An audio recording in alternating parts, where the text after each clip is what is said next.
días a todos, a los presentes, a los ausentes que están mirándonos a través de Facebook, a los que nos verán dentro de unos días o meses, porque esto se va a quedar grabado. Y bueno, tengo el placer desde Arca de Babel de presentar un Babel Meeting sobre los eSports, ese controvertido mundo que la verdad es que ha habido mucha polémica últimamente, y nosotros, como nos gusta hablar sobre temas, conversar sobre cuestiones polémicas, pues nos hemos reunido aquí y hemos llamado a Iván, que Iván Pérez es un psicólogo que es CEO de un equipo deportivo, para que nos explique un poco pues cuáles son las posibilidades. Mirando hacia adelante, los eSports son consecuencia de los videojuegos, y los videojuegos han venido para quedarse. Entonces, pues hay un montón de utilidades terapéuticas, laborales, educativas, que son posibilidades de cara a poder plantear pues proyectos de futuro, ¿no? Entonces, pues el formato va a ser de mesa redonda, habrá una pequeña charla y después podremos conversar entre nosotros. Y bueno, le paso la palabra a Iván para que comience a hablarnos sobre este fascinante mundo. Muy bien, muchas gracias. Gracias a Víctor personalmente y al Arca de Babel, a todo el equipazo que tiene el Arca de Babel por lanzarse con este tipo de iniciativas y por montar estas fiestas, ¿no? Vamos a hablar un poquito de los eSports. Yo quería empezar contando un poquito cómo empieza la dinámica esta de los eSports. Historia brevísima y simplísima. El arranque viene, pues evidentemente, con los ordenadores, ¿no? El uso de los ordenadores, el uso de la tecnología digital, y arranca por allá por los años 70. ¿Recuerdan de las maquinitas de los 80? Que yo todavía conservo unas cuantas de ellas en casa ahí con las antigüedades, las tengo puestas ahí. Las Amstrad y todas, exacto. Y todavía me funciona, y alguna partida me he echado. Arranca ahí, ¿vale? Y ahí me interesa a mí hacer una división entre videojuegos y eSports. Los videojuegos es el entretenimiento con cualquier cacharro digital, ¿vale? Cualquier jueguito digital, la granja de Facebook, las maquinitas, el parchís digitalizado, el trivial digitalizado, cualquiera, todo esto son videojuegos. Y los eSports ya tienen que ver con un rango competitivo, ya das un saltito a gente que quiere competir con otra gente de manera organizada, con reglas organizadas, con club organizado, con ligas de un tipo u otro organizado. Entonces, diferenciarlos mucho, ¿vale? Diferenciarlos mucho porque son dos ámbitos totalmente diferentes. Los eSports están regulados, están organizados en ligas privadas, como puede ser el fútbol u otra, y tienen un carácter internacional. Ahora mismo el COI, el Comité Olímpico Internacional, tienen un gran debate ahí de si incluirlos como deporte olímpico o no olímpico, y bueno, pues se decidirá. Está la batalla de fondo de si son deporte o no son deporte. El psicólogo deportivo nuestro de AEQUOR Gaming, que es el club en el que trabajo de coordinador, de SEO, esa palabrita tan americanizada, siempre le gusta enseñar el ejemplo de, bueno, Fernando Alonso es un deportista, está claro que sí, pues lo que tiene es un mando en las manos y poco más. Es decir, no hace un esfuerzo físico más allá de perder no sé cuántos kilos cuando compite, pero sus entrenamientos es con un joystick, básicamente con un joystick permanentemente. Y hay otro tipo de deportes, moto, coche, de tiro, caballos, demás, en el que el deporte físico no es un atleta corriendo por una pista. Pues aquí vienen los eSports, donde la capacidad básica de la fisiología humana es las habilidades visoespaciales, es decir, la capacidad de coordinar mis ojos con una pantalla y un manejo de un mando. Un manejo de un mando puede ser un mando tipo Play, o puede ser un teclado ratón, lo que sea, ¿vale? O si hablamos de realidad virtual, ya es con el movimiento completo del cuerpo. Si alguien no ha probado la realidad virtual y se echa una partida en ella, verá si se suda o no se suda. Recuerden la antigua Wii, que todavía hay juegos rulando por ahí. Quien ha jugado a la Wii no ha tenido, por primera vez y no ha tenido agujetas al día siguiente, es que no ha jugado bien. Así que en eso estamos. Los eSports tienen ahora mismo una batería de mitos detrás, de mitos negativos muy potentes. Por ejemplo, pensar que los chicos y chicas que se dedican al deporte electrónico son otaku, ¿vale? Chicos encerrados en una habitación, aislados socialmente, mal físicamente, niños gorditos con granos, ¿vale? Es decir, esa es la imagen que uno tiene cuando piensa en alguien muy friki, enviciado y patologizado. Esa es una realidad que existe, al igual que existe el borracho que está debajo de un puente alcoholizado con el cartón de Don Simón. Es el rango patológico de una actividad. Y por eso no nos planteamos cerrar todas las bodegas o cancelar el comercio de vino.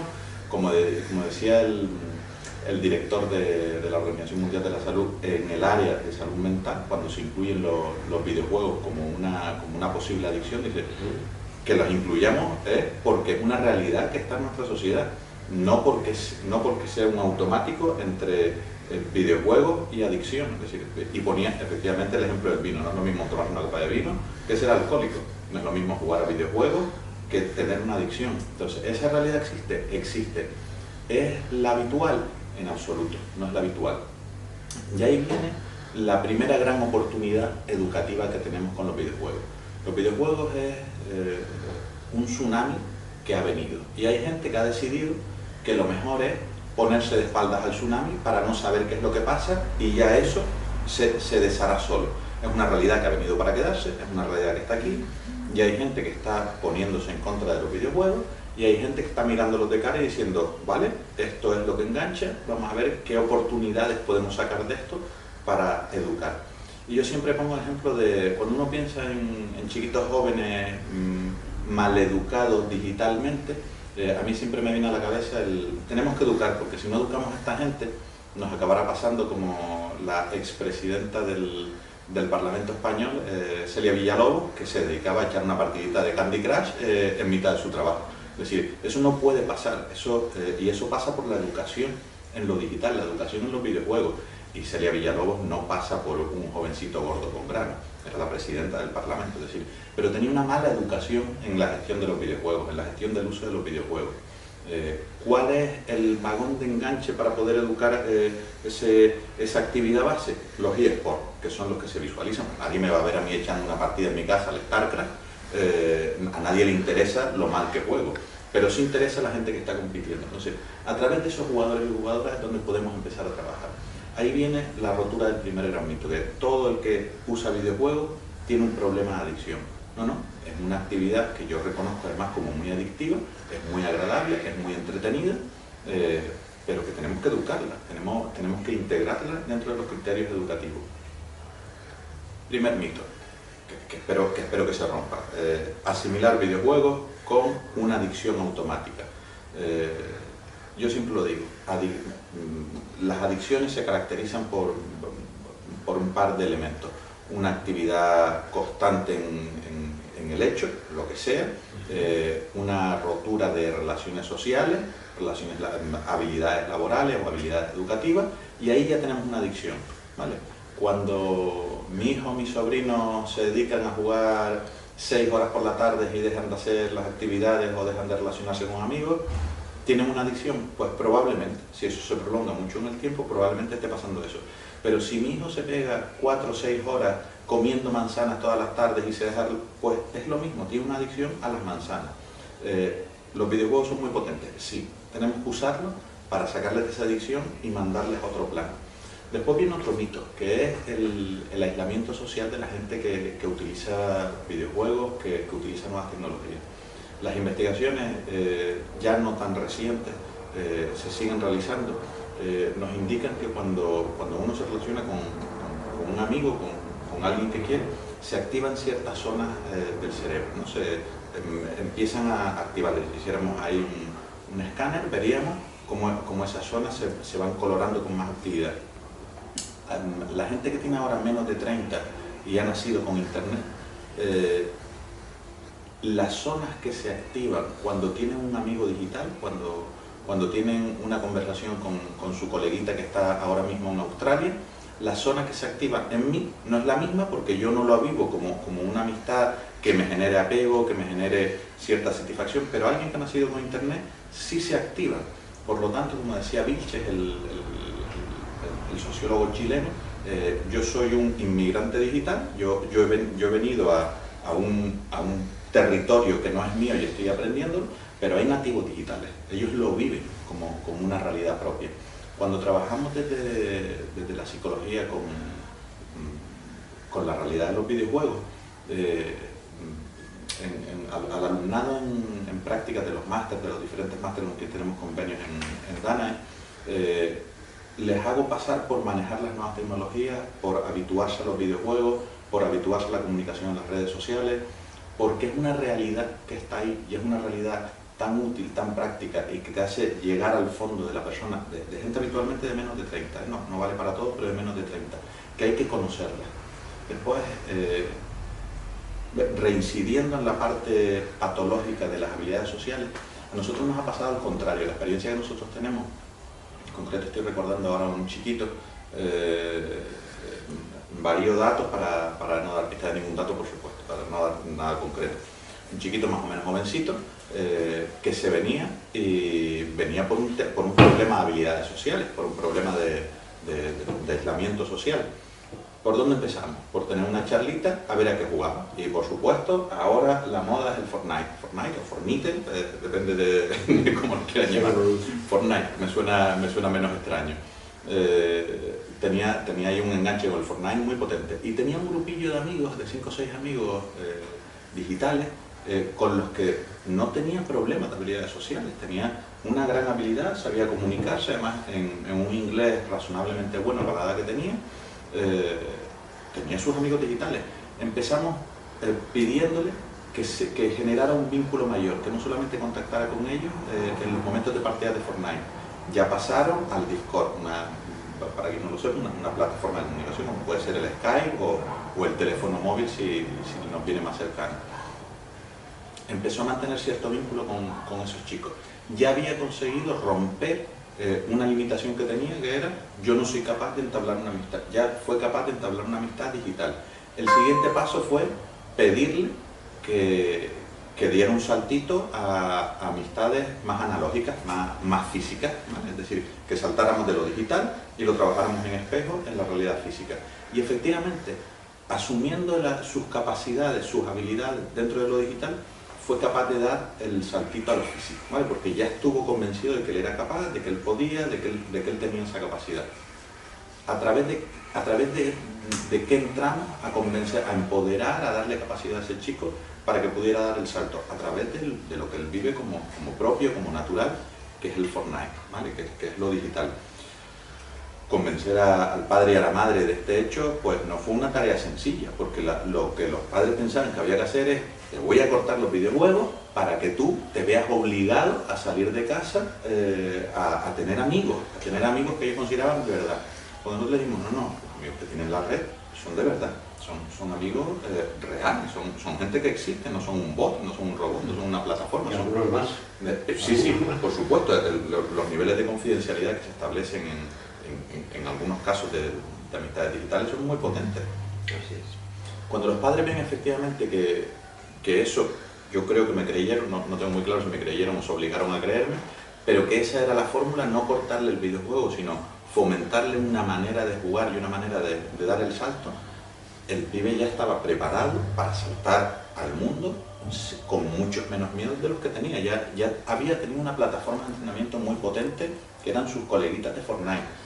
Y ya, si el pibe hubiera tenido un poquito más de edad, hubiéramos hecho con él lo que hacemos con otros pibes, que ya están más avanzaditos en edad, ya con alguna mayoría de edad, vale, vamos a pasar del Fortnite a las amistades analógicas, a las amistades físicas, y vamos a dar un pasito atrás, vamos a ponernos otra vez en lo digital, y te me vas a abrir un Tinder. Ya está, vamos a empezar a ligar, y algo que con el disparate hormonal, y sin disparate hormonal, que a los 40 también vale, te vamos a abrir una plataforma de ligue Y tú vas a desarrollar ahora otras habilidades, que es cómo enganchar con otra persona hasta que el vínculo sea capaz de generar ahí una pareja, una relación. La plataforma, en este caso, podría haber sido cualquier otra. Si su orientación sexual hubiera sido diferente en este pibe, en otro de los pibes que estoy pensando, hubiera sido el Grindr o el Brand, el que sea. Le dimos el saltito. El aprovechamiento de los videojuegos para transformarlo en espejo en otras habilidades es potentísimo, pero potentísimo. Y rechazarlo es negar una obviedad. Cuando ahora mismo, no tengo el dato concreto, pero está por encima del 80% de las parejas que se construyen en nuestra sociedad, la mayoría, el primer contacto viene a través de redes sociales. Y no digo necesariamente de pago como Meetic y Darling.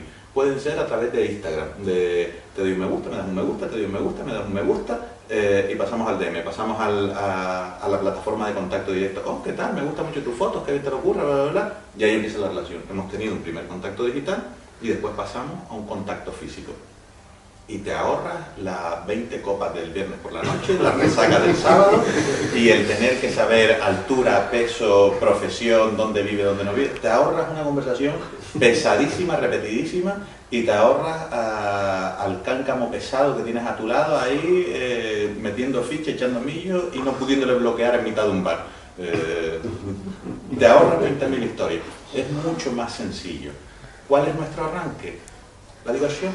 Es decir, estamos aplicando un criterio muy antiguo, que es que se aprende mucho más rápido jugando que empollando. Se aprende mucho más rápido a través de un videojuego que a través de una clase. Quien ha podido disfrutar del Assassin's Creed, un videojuego que tiene inspiraciones históricas, el otro día estaba hablando con un paciente, y mira que yo estudié filosofía, que yo me hice primero filosofía antes que psicología. El pibe me estaba dando allí un repaso con Aristóteles a costa del Assassin's Creed, que me estaba dejando loco. Y decía, el niñato este de 13 años aquí planteándome cuestiones de Aristóteles, que yo de esto no hablo con nadie hace 20 años porque no encuentras el nicho de conversación, claro. O el caso en Tenerife en concreto de Amaro Pablo, efectivamente, de revivir una realidad histórica que teníamos aquí. Un personaje que se ha promocionado a través del videojuego. Exacto, y no solamente dejó, la compañía que creó el videojuego no solamente dejó una cantidad ingente de recursos en Tenerife, sino que además nos hizo revivir uno de los personajes que teníamos absolutamente olvidados en Tenerife. Totalmente. Entonces, oportunidades, son oportunidades permanentes sobre oportunidades. Los eSports al final son un subproducto de toda esta realidad, son un producto deportivo, y ahora voy a entrar, que es lo que me interesa de lo deportivo, un subproducto deportivo dentro de toda la realidad de los videojuegos. Además, dentro de los eSports, a mí me interesa, como CEO, como directivo del club, me interesa mucho menos la parte competitiva, que también está, ¿vale? Es mucho más fácil divertirse compitiendo y echándote unas risas, que la parte educativa. Los valores olímpicos, quiten olímpicos si uno tiene así mucha reticencia con esto, no es un deporte. Los valores que genera cualquier actividad deportiva se trasladan automáticamente al mundo digital.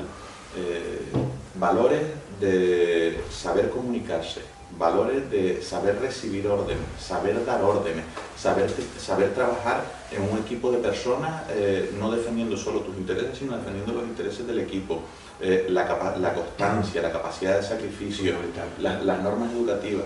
Yo contaba en offline un caso de uno de los jugadores que tuvimos en el club, que tuvimos que sancionarle porque cuando hacía streaming se dedicaba a luchar. Entonces, eso está muy bien, muy divertido, muy gamberro y tal, en otro contexto. Como el contexto dentro del club es de respeto absoluto a quien nos está viendo, y máxime a nuestros rivales deportivos, aquello era una norma que no procedía. Se le tuvo que sancionar y finalmente se le tuvo que expulsar. Es decir, ¿eso es, le hemos hecho una putadilla al jugador? Sí, yo creo que sí, pero también le hemos educado. No todo vale en cualquier contexto. Si aislamos el tema de los eSports de valores educativos, simplemente tenemos gente ahí echando horas, friqueando, divirtiéndose, pero lo interesante de los eSports es adquirir los valores deportivos, ¿vale? Hay una norma en cualquier liga, pues podría nombrar a la española, pero cualquiera de las ligas, que es no a la homofobia, no al racismo. Entonces cualquier emisión de contenido de este tipo, Twitter es muy claro en este sentido, automáticamente te banean, te suspenden la cuenta, te eliminan. Esto es transmisión de valores. Podríamos dejar que esto fuera la jungla, y que es la sensación que tiene mucha gente, que esto es la jungla, que todo vale, que todo está permitido, que todo cuela, y la verdad es que no es así, la verdad es que no es así. ¿Qué necesitamos para que cada vez esté siendo más, cada vez esté más organizado y haya mayor acuerdo común? Pues que la gente esté dispuesta a aceptar que tenemos que organizarnos de alguna manera y que tenemos que coger esto, que tenemos que coger el toro por los cuernos y tenemos que afrontar la realidad, tenemos que afrontar el que esto va a funcionar así, que tenemos que establecer criterios, normas y contextos donde podamos transmitir valores educativos. Y finalmente, que ya voy dando la chapa de casi 20 minutos, las salidas laborales. ¿Existen salidas laborales ahora mismo en el mundo de los eSports? Yo tengo que decir claramente que no. ¿Vale? Ahora mismo las salidas laborales no son suficientes. Uno se pone a pensar en las grandes estrellas, en gente que está cobrando entre el $1.000.000 y los $700.000 por ser miembro de un equipo de LOL, uno de los proyectos, el League of Legends, pero esto es como pensar que todo el fútbol son Messi y Cristiano Ronaldo. Es decir, estamos hablando de figuras que están en la punta de la pirámide, pero la realidad es que la inmensa mayoría del juego del fútbol es o gratis o en la mayoría de los casos tú poniendo dinero. Entonces, la realidad de los eSports es diferente, en absoluto, es exactamente igual. Hay gente que está trabajando, jugadores que están ganando dinero, psicólogos deportivos, SEO, que no es mi caso, ganando dinero de esto, sí que lo hay. Pero todavía esto no está tan organizado como para que pueda haber un mercado que genere trabajo en sí mismo. Aún así, yo siempre lo digo, el crecimiento de los eSports es exponencial, está siendo exponencial. El año pasado, el segundo partido más visto del mundo, el tercero fue la final de la NBA en Estados Unidos, el primero fue la Super Bowl y el segundo fue la final de League of Legends en competición en Estados Unidos. Es decir, es la segunda actividad más vista del mundo de un partido retransmitido en directo. Esto significa que para ese evento, para esa situación, no habían técnicos de sonido, los entrenadores, los psicólogos deportivos, los fisios, los técnicos, los analistas, los jugadores, todo eso es un mercado laboral. Según eso vaya calando, popularizándose, habrá habiendo más capacidad de juego. Nosotros tenemos la experiencia de uno de nuestros compañeros dentro del equipo de eSports, que a través de sus conocimientos de los eSports consiguió un contrato con una productora televisiva para gestionar la retransmisión en directo la organización de actividades de deporte electrónico. Consiguió un trabajo gracias a que estaba en el equipo, gracias a los conocimientos que había adquirido en el equipo. No lo hubiera adquirido estudiando audiovisuales. Sí lo hubiera adquirido, pero no hubiera adquirido la experiencia profesional. Entonces, se están generando poquito a poco. Yo siempre lo digo, es decir, esto no genera trabajo. Bueno, de mi promoción de psicología, que salimos en torno a 150, trabajando de psicólogo, si sumamos 15, pego un tiro alto. Es decir, prácticamente cualquier trabajo que tú quieras tener, te lo tienes que currar a muerte, tienes que ponerle mucha ilusión, tienes que ponerle mucho trabajo, mucho sacrificio, cualquier cosa en la que tú quieras trabajar, que sea lo que te llene, tienes que echarle mucho esfuerzo. Con los eSports pasa algo diferente, ¿no? Esto no es ser minero de oro, esto es construir un puesto de trabajo. No vas a pegar un pelotazo en un momento dado, poquito a poco, ir ampliando lo que tú quieres ser, que tenga un resultado que genere economía. Como me decía un jefe mío hace muchísimos años cuando trabajaba de otra cosa que no tenía mucho que ver con la psicología, el dinero no puede ser un objetivo en la vida. El dinero es el resultado de algo que tú haces y si te gusta es un resultado gratificante e incluso prescindible muchas veces. El dinero tiene que ser una consecuencia de tu trabajo.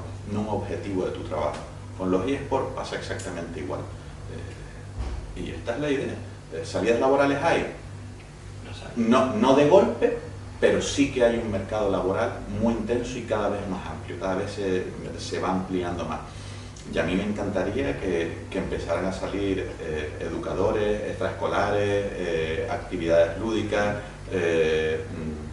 ocio y cultura vinculadas con los videojuegos, que empezar a verla en potencia y que dejáramos de encontrarnos constantemente un parón constante a todo lo que significa los videojuegos. Al final yo siempre explico que cuando la gente normalmente de más de 30, que son la gente que ahora mismo está en puestos de dirección, puestos políticos, sienten un rechazo profundo a todo esto porque lo asimilan tanto al vicio, a las adicciones, como a no entender qué es lo que está pasando, ¿vale?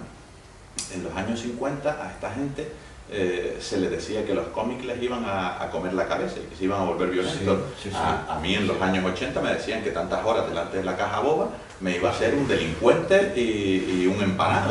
Es decir, pasó con la aparición de la prensa también, ¿no? Exacto. Hay una imagen muy antigua de una foto de una guagua vista desde el fondo y todo el mundo con su periódico y decía el fin de las relaciones sociales, leer el periódico es malo. Y así en cada generación. En la nuestra ahora actualmente esto se llama tecnofobia, es el miedo a la implementación de cualquier aparato electrónico en nuestra vida cotidiana, ¿no? Entonces, hace 20 años tener un móvil había gente mucha gente, no dos personas concretas, sino mucha gente yo no quiero móvil, esto a mí, yo no quiero tener móvil, esto no lo necesito para nada, con el fijo de casa tengo. Vete a preguntarles ahora acerca de su opinión. Los bancos tuvieron que despedir a profesionales porque su puesto de trabajo no se hacía con los mandos del ordenador.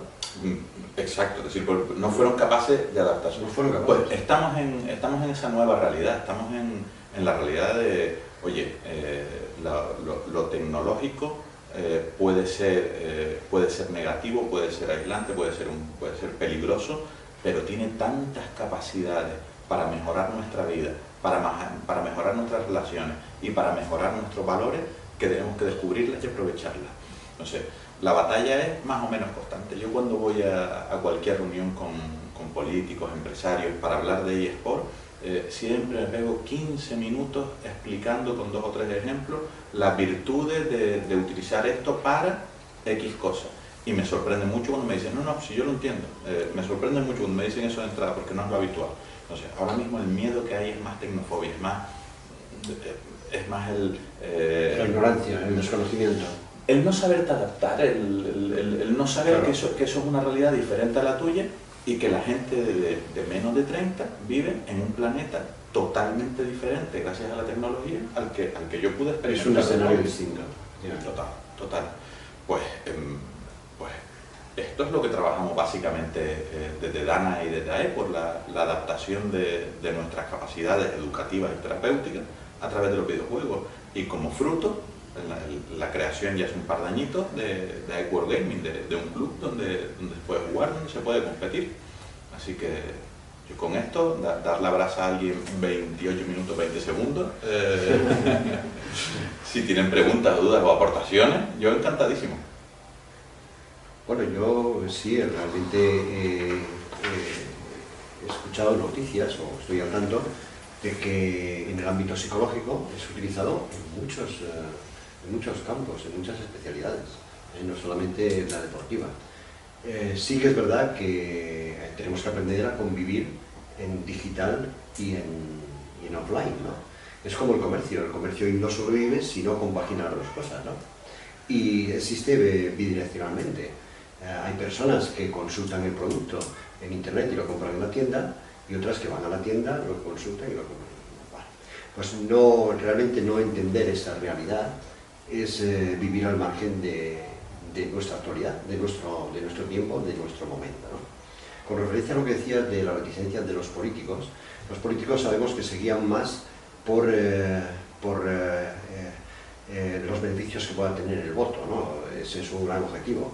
Entonces, si lo más puede plantear comportamientos, plantear situaciones, siendo uno mismo el que interviene virtualmente, pues, vamos, para mí es una gran equivocación el no contar con todo esto, ¿no?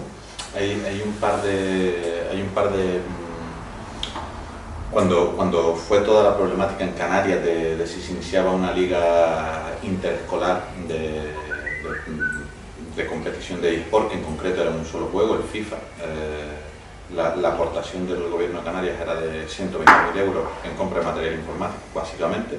Para los institutos se generó una polémica tan brutal que vieron la oportunidad, los partidos contrarios del gobierno ahora, de dar pataditas en las canillas al contrario. Sí. La lástima del proyecto fue que se anuló la posibilidad de empezar a trabajar con aquellos institutos que quisieran la posibilidad de los videojuegos en horario extraescolar, pero con el alumnado del centro.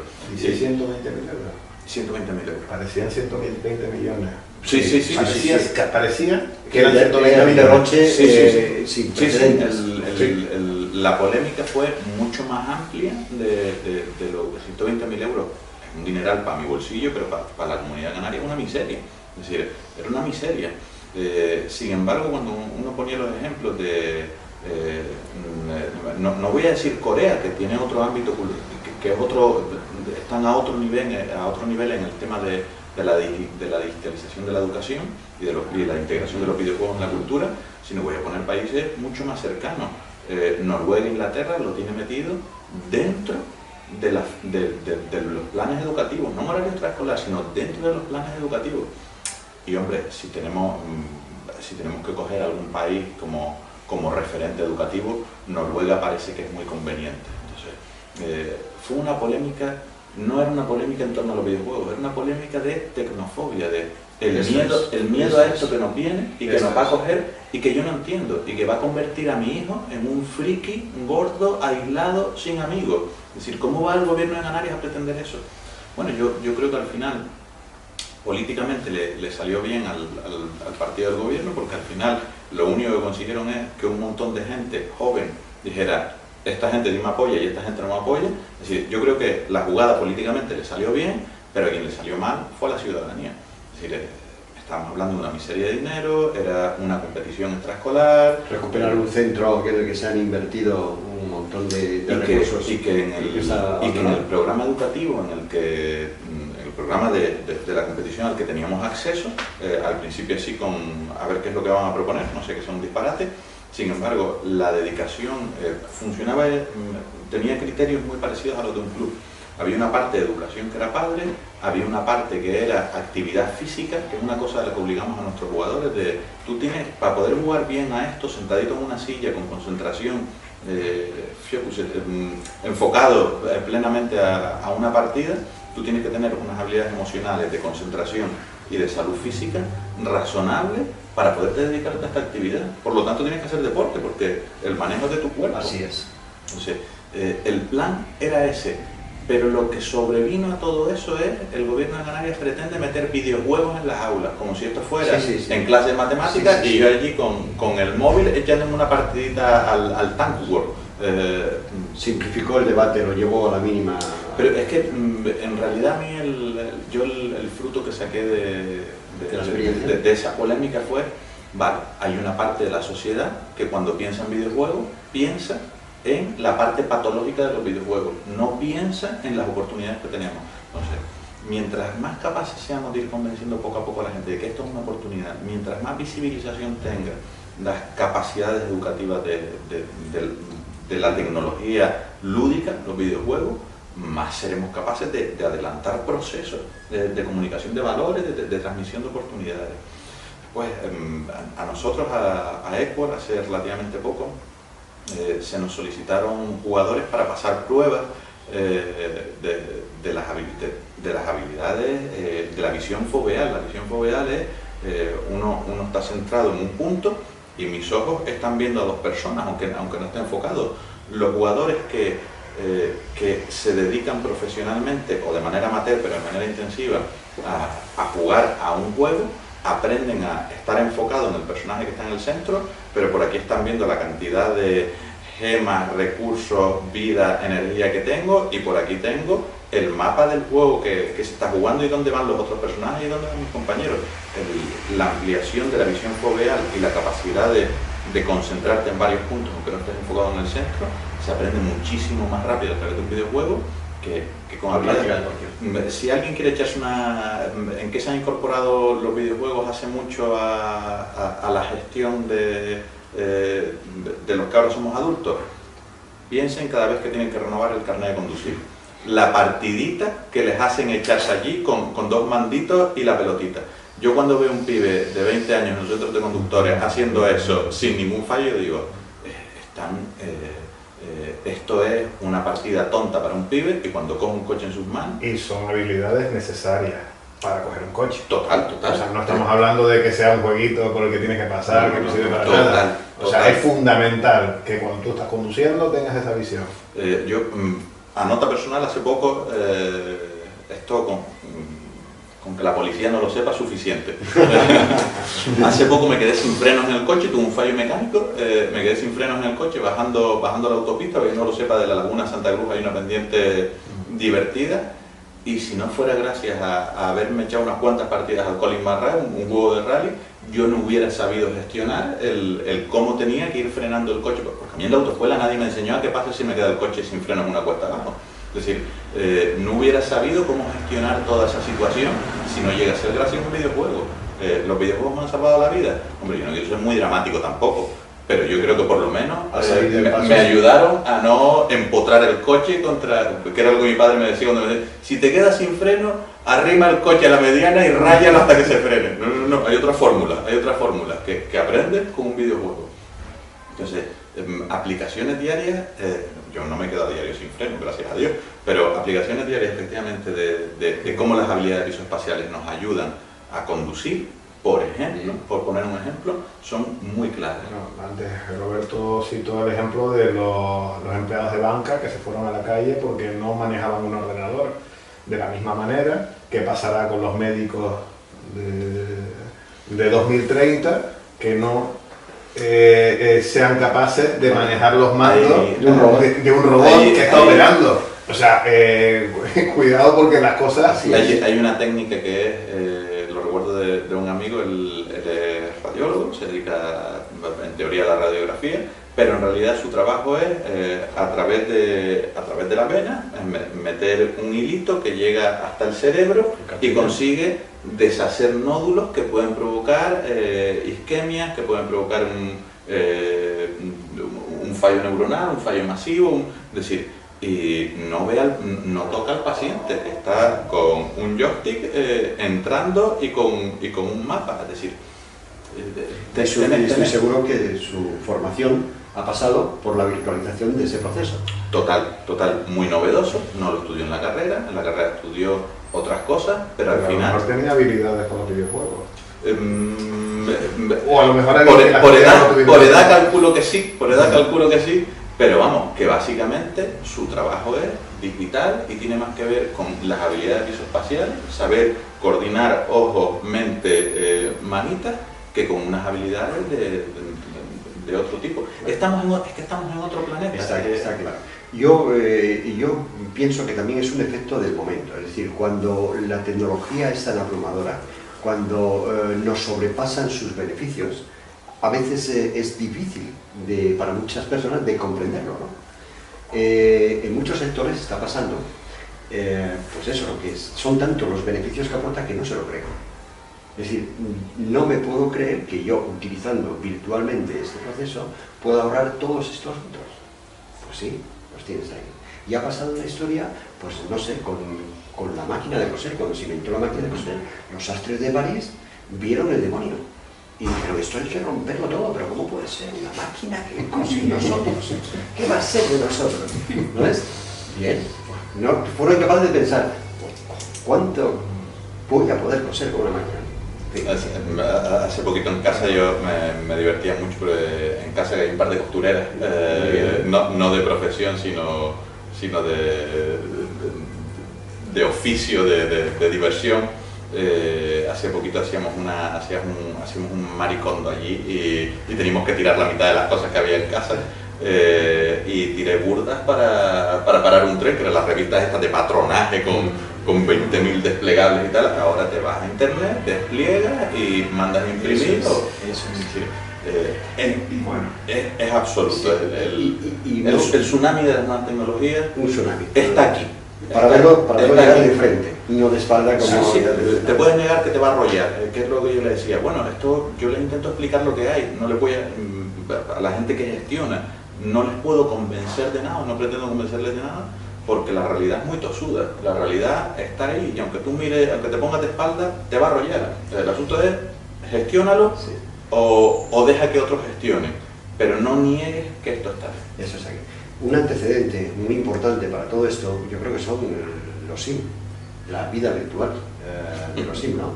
Y yo he podido comprobar cómo se venden propiedades virtuales en Internet. Un espacio que es un paraíso, pero que es un paraíso virtual, lo puedes tener para uso y disfrute tuyo, ¿no? Bien, los SIM no dejan de ser relaciones sociales, ¿no? Comunidades que tienen diferentes roles.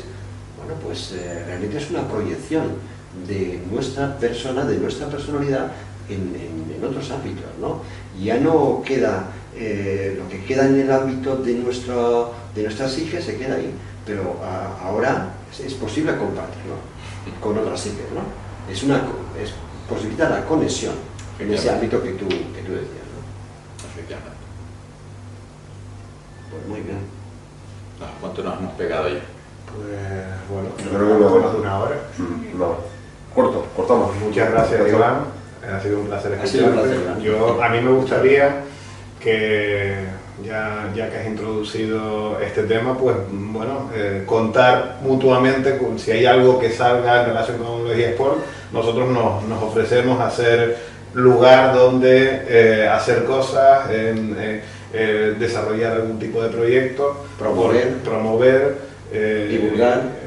Y todo lo que hay. Totalmente, todo lo que tenga que ver con lo colaborativo, con la economía colaborativa, con la gestión de personas, con cómo construimos este mundo de manera colectiva y no de manera individual, está muy relacionado con los eSports y yo creo que el Arca de Babel encaja perfectamente en este modelo de gestión de nuestra realidad. Así que saldrá algo seguro, me comprometo.